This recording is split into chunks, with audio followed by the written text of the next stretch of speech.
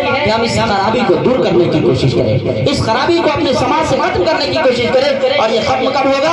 یہ وقت ہوگا جب ہم اپنے اولاد کی تربیت کرنے کی فکر کر لیں گے۔ یہ ماں باپ کی ذمہ داری میں سے ہے، یعنی اولاد کی ذمہ داری، ماں باپ کے اوپر کچھ ذمہ داری اللہ نے دیا ہے، اس ذمہ داری میں سے یہ بھی ہے کہ آدمی ماں باپ اپنے اولاد کا کیا کرے، اچھی تربیت کرے، اپنے اولاد کے بارے میں، ان کے بارے میں اچھی سوچ رکھے، ان کو اچھا سے اچھا پڑھانے کی فکر کرے۔ میرے دوست میرے بزرگوں، اور آج تو حالات ایسا ہو چکا ہے کہ اگر ایک گارجین کے پاس اگر 4 اولاد ہو اور اس چاروں میں سے کس کو مدرسہ بھیجا جاتا ہے جو بہت کم ذہن کا ہو، جو بہت کمزور ہو، جو بالکل ہاف دماغ کا ہو، اس بچے کو کہاں بھیجا جاتا ہے؟ مدرسوں میں بھیجا جاتا ہے۔ اور جو تھوڑا دماغ کا تیز ہے، ذہن کا تیز ہے، جو اچھی نوکری لانے کی فکر کر سکتا ہے، جو امتحان میں اعلیٰ نمبر سے کامیاب ہونے کی کوشش کرتا ہے، یعنی اس کے اندر یہ لگن ہوتی ہے، تو ماں باپ کیا کرتے ہیں؟ ویسے اولاد کو کالجوں کے اندر بھیجتے ہیں، یونیورسٹیوں کے اندر بھیجتے ہیں۔ بتائیے یہ ہماری سوچ ہے؟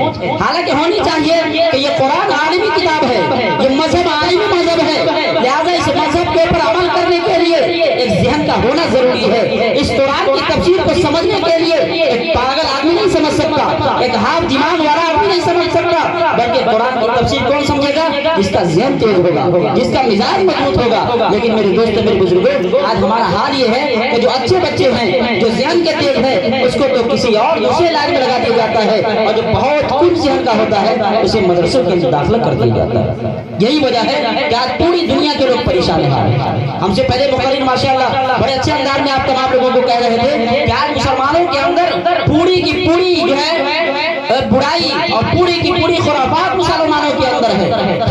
شادی بیاہ کا وقت ہو، موت ہوت کا وقت ہو، ہر وقت انسان اپنے قدم کو بالکل جو ہے اپنے مذہب سے الگ اٹھاتا ہے۔ میرے دوست میرے بزرگوں، جا رہا ہے حدیث پاک کے اندر قیامت کا دن ہوگا، ساری دنیا کے لوگ اس میدان کے اندر ہوں گے۔ اگر اللہ تبارک و تعالیٰ ہم سے سوال کر دے کہ میرے بندے، میں نے تمہیں دنیا کے اندر کیا اللہ کے نافرمانی کرنے کے لیے بھیجا تھا؟ میں نے دنیا میں اس لیے تمہیں بھیجا تھا کہ تم نبی صلی اللہ علیہ وسلم کی سنت کا مذاق اڑاؤ، تم ان کی سنت کا دھجیہ اڑاؤ۔ بتاؤ کہ اگر ہم سے اگر اللہ سوال کر دے وہاں ہمارا کیا جواب بنے گا؟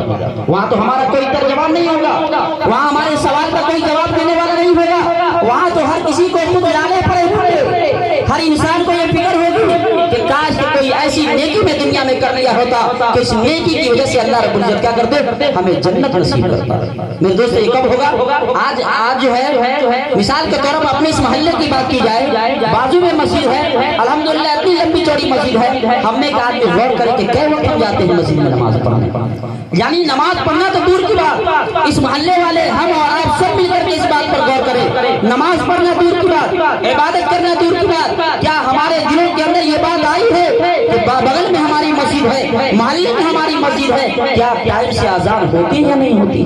اس کی فکر کون کرے گا؟ کیا ہمارے برادران وطن کریں گے؟ کیا ہمارے گاؤں کے لوگ کریں گے؟ نہیں، اس کی ذمہ داری تو ہمیں خود لینی پڑے گی، مسجدوں کو آباد کرنا پڑے گا، اور جب تک یہ مسلمان بندہ، جب تک یہ ایمان والا بندہ مسجد کو آباد نہیں کر لیتا ہے، مدرسوں کو آباد کرنا نہیں کر لیتا ہے، علماء سے محبت نہیں کر لیتا ہے، وقت تک اس مسلمان قوم کے اندر اللہ تبارک و تعالیٰ کیا کریں گے؟ کامیابی کبھی نصیب نہیں ہو سکتی۔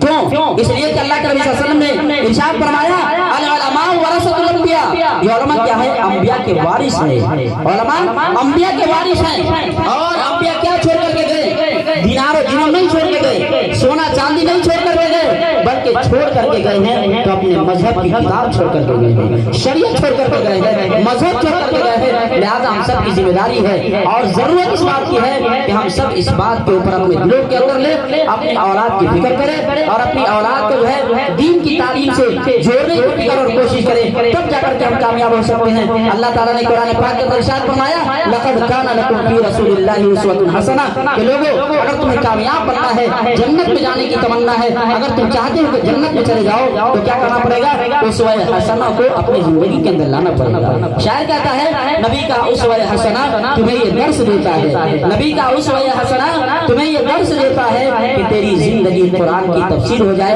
اللہ تعالیٰ سے دعا ہے کہ اللہ تبارک و تعالیٰ ہم تمام لوگوں کو کہنے سننے سے زیادہ عمل کی توفیق عطا فرمائے۔ اور چلتے چلتے میں دو بات عرض کر کے جاتا ہوں۔ ایک بات یہ ہے کہ ہم سب خاص طور سے اس محلے کے لوگ، اس میں جو اس محلے کے لوگ بیٹھے ہوئے ہیں، تمام لوگوں سے میری یہی گزارش ہے کہ خدا را مسجدوں کو آباد کرنے کی فکر کریں۔ اذان کی ذمہ داری ہے، بڑی افسوس کی بات ہے، کہا کہ جس مسجدوں کے اندر اذان نہیں ہوتی ہے مسجدیں بددعائیں کرتی ہے، نماز تو دور کی بات ہے، جماعت تو دور کی بات ہے، جس مسجد میں اذان نہیں ہوتی ہے بتائیے کہ ہمارا کیا حشر بن سکتا ہے؟ سوچیں اپنے دل کے اندر، مسجدوں میں اذان نہیں ہو رہی ہے، کوئی مولانا کو رکھنے کی فکر اور کوشش نہیں ہو رہی ہے، پھر میرے بچے کہاں جائیں گے دین کی تعلیم حاصل کرنے کے لیے؟ لہٰذا تمام گارجینوں سے میری درخواست ہے اور بہت ہی ادب کے ساتھ یہ گزارش ہے کہ آپ خدا کے واسطے کوئی ایسی ٹیم بنائیں، کوئی ایسا جو ہے مشعل راہ اختیار کریں جس سے ہمارا سماج کی جو ہے سماج کے اندر چار چاند لگ جائے، جس سے ہمارے سماج کے اندر رہنے والے بچے قرآن پاک کی تعلیم حاصل کرنے والے ہو جائے۔ اور دوسری بات یہ ہے کہ اپنے اولاد کی فکر کریں. اپنی اولاد کو اتنا تو ضرور کم سے کم اپنے اولاد کو تعلیم دے دیں کہ قرآن پاک کی تعلیم کرے, قرآن پاک کی جو تلاوت کرنے آ جائے, کم سے کم اس کو اتنی تعلیم تو ضرور دلائیں کہ جب آپ کا جنازہ رکھا ہو تو بچہ کم سے کم نماز کی نیت بھی صحیح کر سکتا ہو. آج اکثر ایسا ہوتا ہے, میں تفصیل میں نہیں جانا چاہتا, میں اپنی بات کو ختم کر رہا ہوں. اکثر یہ دیکھا گیا ہے کہ اگر کسی کے والدین کی جنازہ رکھا ہوتا ہے وہاں پر, لیکن اولاد کے اندر اتنی شعور نہیں ہے, اس کے پاس اتنا علم نہیں ہے کہ اپنے ماں باپ کی کیا کرے, نماز جنازہ پڑھا سکے. ویسے اولاد سے کیا فائدہ؟ یہ اولاد بھی کل قیامت کے دن کیا ہوگی, آپ کے خلاف گواہی دے گا. اگر آپ نے اولاد کی صحیح تربیت نہیں کی ہوگی, اگر آپ اپنے اولاد کو صرف دنیا بنانے کی فکر آپ نے کی ہوگی, تو یہ اولاد بھی کل قیامت کے دن کیا کرے گا, آپ کے دامن کو پکڑ لے گا. آپ اگر جنت میں جانے والے ہوں گے تو یہ آپ کے گریبان کو پکڑ کر کے آپ کو جہنم کے اندر کھینچ کر لے جائے گا. کیوں؟ اس لیے کہ آپ نے بچے کی جو زندگی تھی, تربیت کا جو وقت تھا, آپ نے اپنے بچوں کی تربیت نہیں کی تھی. آپ نے بچوں کو قرآن پاک کی تعلیم دلانے کی آپ نے فکر اور کوشش نہیں کی تھی. اس کا نتیجہ یہ ہوگا کہ وہ بچہ کیا کرے گا, کل قیامت کے دن آپ کو جہنم میں لے جانے کا سبب بن سکتا ہے. اس لیے میرے دوستوں, میرے بزرگوں, تمام گارجین حضرات سے میری یہی گزارش ہے کہ خاص طور سے ہم اپنے بچوں کو دینی تعلیم دلانے کی کوشش کریں. اللہ تبارک و تعالیٰ سے دعا ہے کہ اللہ تبارک و تعالیٰ ہم تمام لوگوں کو کہنے سننے سے زیادہ عمل کی توفیق عطا فرمائے. وما توفیق الا باللہ.